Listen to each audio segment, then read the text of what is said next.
Okay, well, our lesson study, very interesting. We've gone to lesson number 4. And it's all about, it's the eyes of the Lord.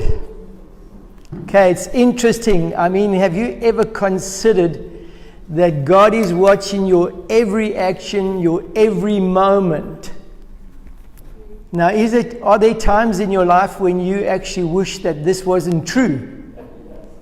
You know, which perhaps is embarrassing situations, or perhaps place where you're doing something that you shouldn't be doing.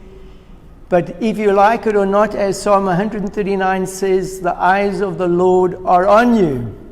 There is nowhere where you can flee. Now, to me, I found that this lesson study was incredibly interesting because there seems to be this challenge as far as creation is concerned and what the world's view is concerned with that. And of course, what comes into that is the Sabbath truth, etc.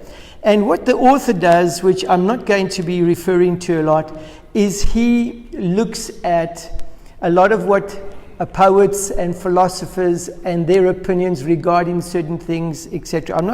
I don't want to get caught in that. So what I want us to do is to start off by going to Monday's section.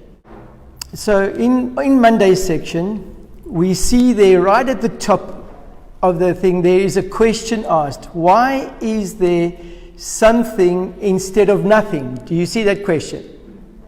What was your response to that? It was one of the German thinkers who made up this, or asked the question there, the possibility, why is there something instead of nothing? Now, what does that mean? You know, when you think of the concept of evolution, what did they have to have in order for there to be existence? They had to have something. Do you understand? So, what does the evolutionists say that there was? There was the sea, there was water, and somehow from that something came. But the question is asked, why is there something instead of nothing? What's that mean? What is the first thing you've got to come to understand when you're looking at the things that are taking place around us? I mean, the author goes on of the lesson study to say that there are even some people that say that we are not really real, that we are some computerized program from some alien out in space, advanced alien, that has somehow generated, and so you aren't really real. You are just atoms put together. So the question I'm asking, listen to the question, it's pertinent that you understand this. The question is asked, why is there something instead of nothing? So let me reverse it. Why is there nothing if there was nothing instead of something? Do you understand what I'm asking you? If he's asking the fact that there is something, why couldn't it have been nothing? And what's the answer? But I'm saying to you, dear friends, am I real? Yes. Are you real? Yes. Okay, so you are something instead of nothing. How did that happen? Now, according to the evolutionists, it would have been via some kind of evolving event taking millions or billions of years to get to where we are now.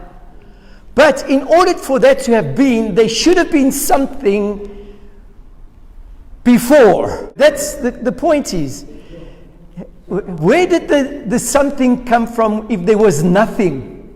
I'm asking you this question. What is it forcing you to do? You have to come up with a theory of how that something came out of nothing.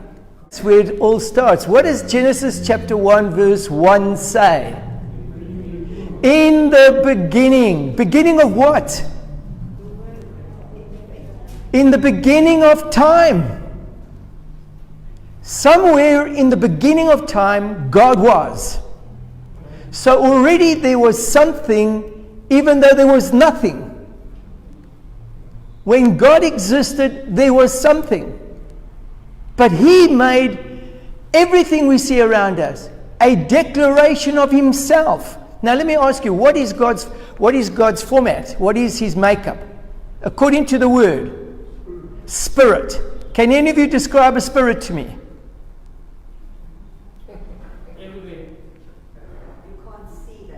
You can't describe the Spirit.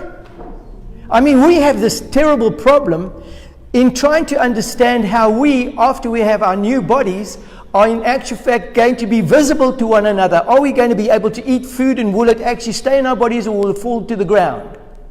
Because God is Spirit. And in some sense, Christ went back to what he was. So we have this problem that we need to understand, and I like what Gerald said, that our starting point before we can even go any further, and I want you to do this with me so that we can get our direction. Go with me to Hebrews chapter 11, and we have discussed this before. But dear friends, as Gerald has said, what is Hebrews 11 all about? All about faith. I want you to go with me to Hebrews chapter 11, and I want you to look. It says now in Hebrews 11 verse 1, what's the first point of departure there? Hebrews 11 verse 1. Faith is sure of what you hope for, certain of what you do not see. What's it saying right there? That even though you see nothing, there is something. Because that's what faith is. Isn't that what it says in Hebrews 11 verse 1? Well, the word that I was looking at, evidence of what? Things not seen. So even though you see nothing, there is something. Now in the beginning, and now notice what the next point is. And I want you to look at verse 6. Hebrews 11 verse 6. What's the next cardinal important thing to understand, which the author took quite a lot of time to try and bring across? What is it? Without faith it's impossible to please him. Why? What's it say rest? What's the rest of the verse? It says that your first point of departure says it's impossible to please God, because anyone who comes to him must what? Believe what? That he exists. Now, dear friends, have any of you ever seen God? First step is quite clear. What is the first step? First point of departure. Know that you have to believe that there is a God.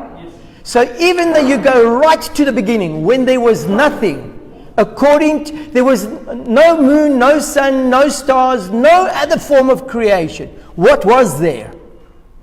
There was God. I mean, in Proverbs we read it very clearly that wisdom was right there in the beginning with God. John chapter 1 tells us that Christ was with God in the beginning. Beginning of what? Beginning of everything before there was anything. Do you hear that? Now that is very important. Now the person who doesn't have the Word of God, first of all, which is the lamp to your feet and a light to your path, you are going to be blown around by every wind of doctrine, of teaching, and basically it will come down to philosophy.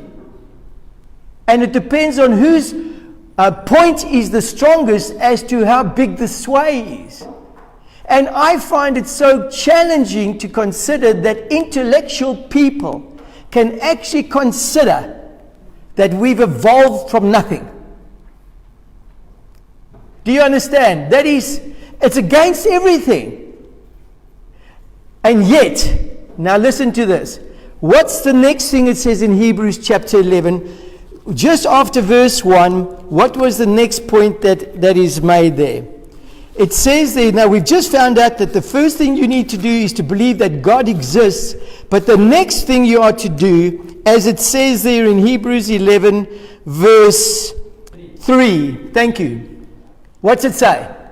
By faith we understand that the worlds were framed by the word of God, so that the things which are seen were not made of things which are visible. What is the theme? What are you picking up on what I'm doing with you here? That although we can't see it, it's there. Do you understand it? That verse says, so let's get our order right. I have to believe in the existence of God. First thing. Now, you have to do that, as Gerald so rightly said, by faith. But he also added on that there is evidence that you can place your faith on. You don't have to kind of hope that it's there. There is evidence. And what's the evidence that God exists? We need faith to believe that God exists. But God didn't just leave you saying, okay, you just have to exist. I believe. What's he done?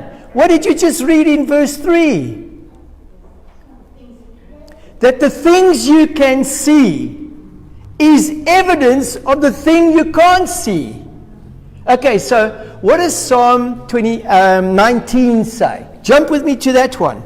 Psalm 19. Psalm 19 verse 1 says what? The heavens what? Declare, and can I paraphrase this a little bit? The heavens declare the existence of God. Do you understand? So look at it this way. Everything you see around you is evidence that God is real. Now, if you go to the lesson study, part of the discussion was for us to look at what Genesis chapter 1 and the creation time period. Now, when I'm confronted by that and people start challenging, in a sense, the concept that there is no God, or that, let me change it, that the creation time period isn't a literal time period. The first question I ask people is, do you believe that God exists? Now, I want to make something very clear to you, and we're going to be learning certain things here today. In Genesis chapter 1, and people have a serious problem with certain things because did God, according to Hebrews 11 verse 3, does God need anything to make something? No, he doesn't need anything. You as creation need something to make something. God doesn't need something to make something. I want you to understand, this is now, Genesis chapter 1 verse 1 and 2, what's it say?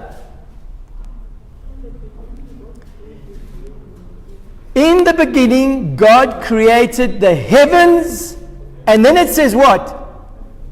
The earth. Now I'm going to ask you, is that necessarily just talking about our earth? You see, because there's a serious problem now. The moment you associate verse 1 with verse 3 on, you've got a problem. Because what does verse 2 say?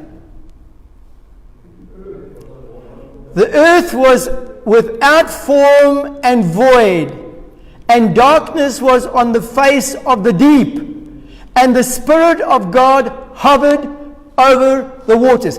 What's that sound like? Pre-existing matter, or did God really create from nothing? It's dear friends, you got a serious problem with Genesis chapter 1 verse 1 up and 2.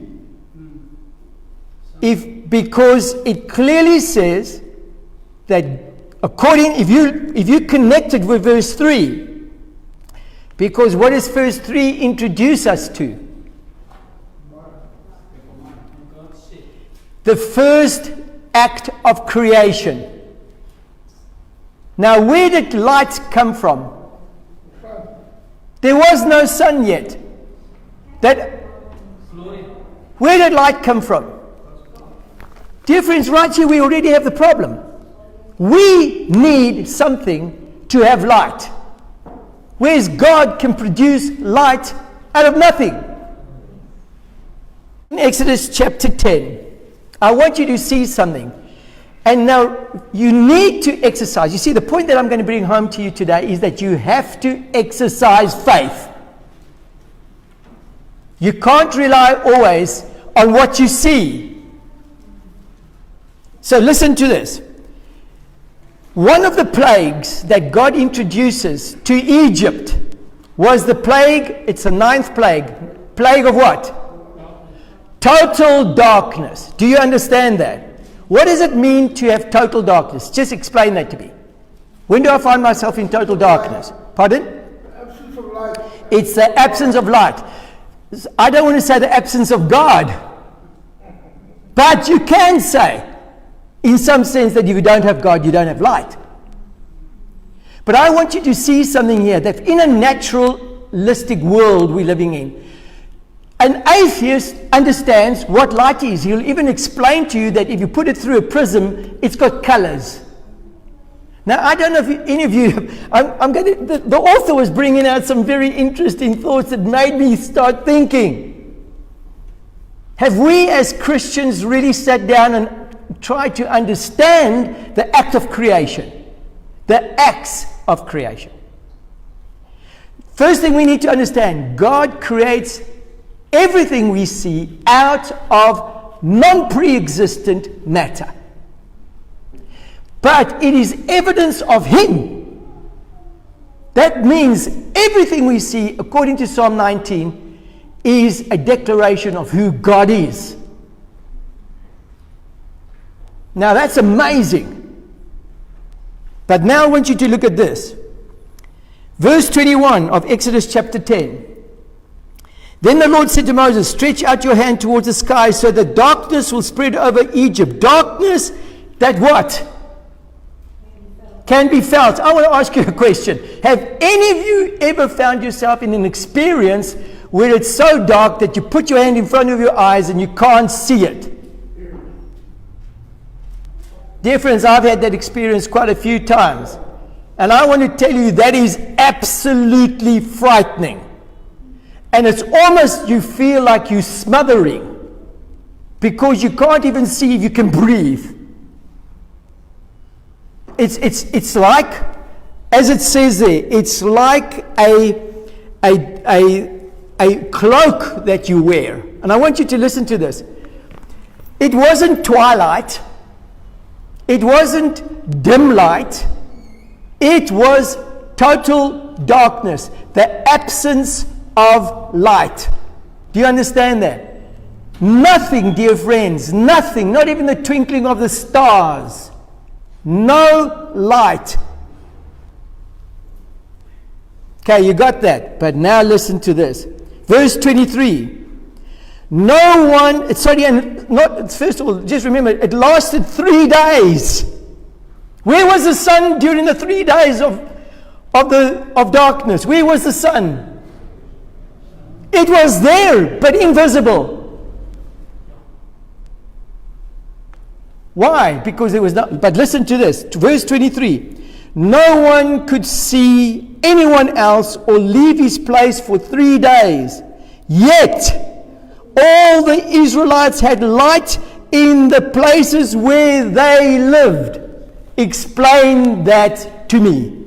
I want you to understand, light still comes from God, even though you believe it comes from electricity and even though you believe it comes from the sun.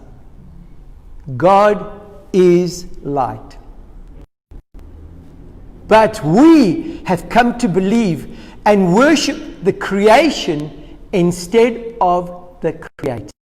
We become dependent on the sun as our source of life. The point is here, we have to accept by faith. What you just read, is that true? Dear friends, it's a historical narrative. It's true. So, the fact that there was lights in the Israelites' homes, how was that possible? Now, as Gerald just said, even if the Egyptians lit a candle, there would be no light, even if the candle was burning. But the strange phenomenon is that in the Israelites' homes, there was light. Where, dear friends, I'm going to ask you, did that light stop? At the windows? I mean, how did they get this record that there was light in the Israelites' home? Did someone outside stay and say, oh, look, the Israelites' lights are on? If that's the case, then it wasn't darkness where they were standing. Do you understand? So where's your logic now? And I want you now to go with me to Deuteronomy 29:29. Now, most of you should know that straight away when I ask you to read Deuteronomy 29:29. It's the very last verse in that chapter of 29. The secret things, what? Belong to God. But the things what? What's it say there? The things what? Ethel, read yours to me. The secret things belong to the Lord our God, but the things which are revealed belong to us and to our children forever. So what was it? Those things that are what? Those things that are revealed to us belong. I'm going to ask you this question. If God did not reveal himself, will any of you have seen him? Do you understand? There are things that God hasn't revealed to you that is beyond our understanding, but he's given us sufficient information to believe that God exists because we can see evidence of him around us.